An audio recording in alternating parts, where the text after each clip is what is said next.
I know for a positive fact I have not turned this kit before. The reason I know it is because I've been deliberately putting it off. It looked complicated. Now, when William Woodwright had it on sale here a couple of years ago, a lot cheaper than what you see here, I actually bought 2 of them. The price was right. Now, one of the things that really threw me was this extra brass tube.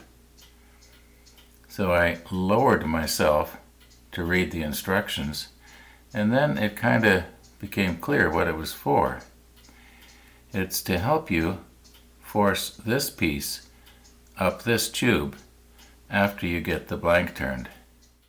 Now, if I do a good job on this blank after I get it turned down, you might want to get one for yourself. So, just in case, it's called Silver Fury. Now, the bushing set is also confusing. It comes with an extra sleeve here, or a collar. And, alright, so this would go on here, and then this would go in here, then this one would go in here, but this one here is where this extra collar goes on, and I don't know why. Maybe once I get it mounted on the mandrel I'll be able to figure it out better.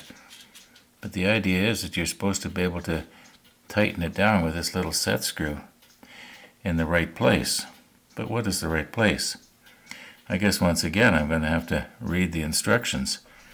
Now, if you look at the diagram in the instructions, it shows that sleeve pushing up against the blank. And if you read a little further down, all I can get out of it is that sleeve is to help the blank from not slipping when you're turning. No other bushing set has that. I just don't get it. Okay, I make these videos as I go along here, and I usually don't edit out my mistakes. And I didn't read it right. I reread it, and now I understand what that extra little sleeve is all about. It's actually quite simple, and I'll be able to show you, well, I think probably everybody else except me figured it out.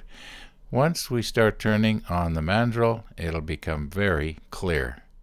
Now, the instructions for this kit call for an 8mm drill bit. This is a letter O.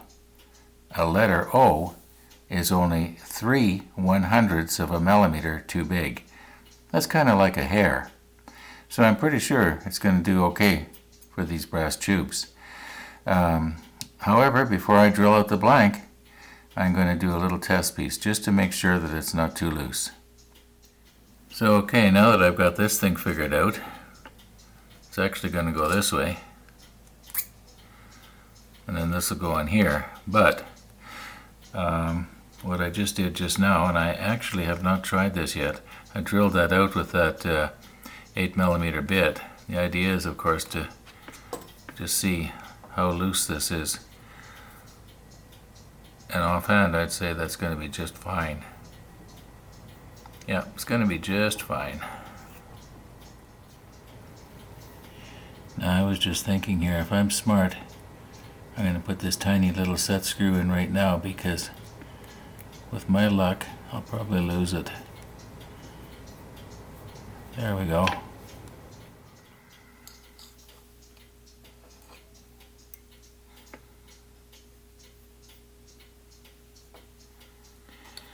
And we'll allow about 1/8 of an inch here.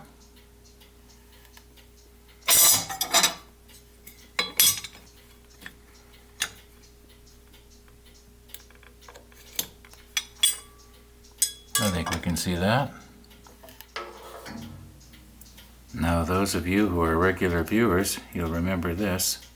Measure twice, cut once.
And that, my friends, is all it takes.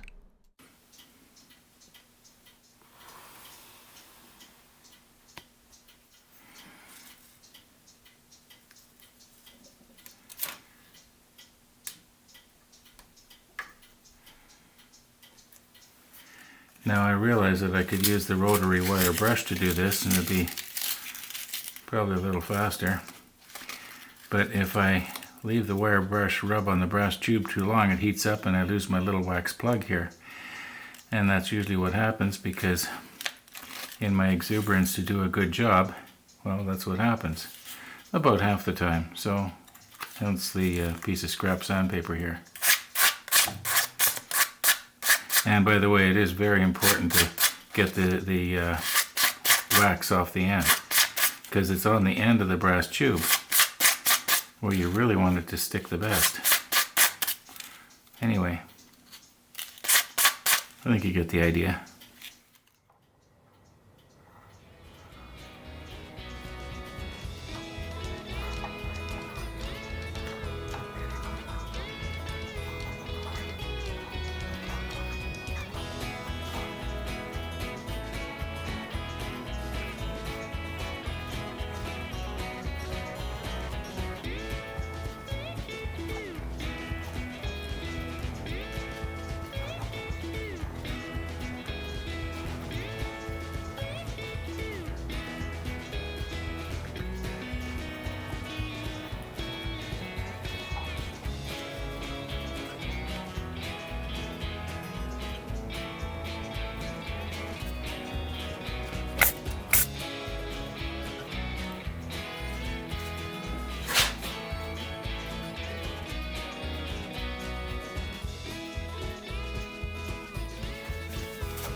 This nail has seen quite a few uses.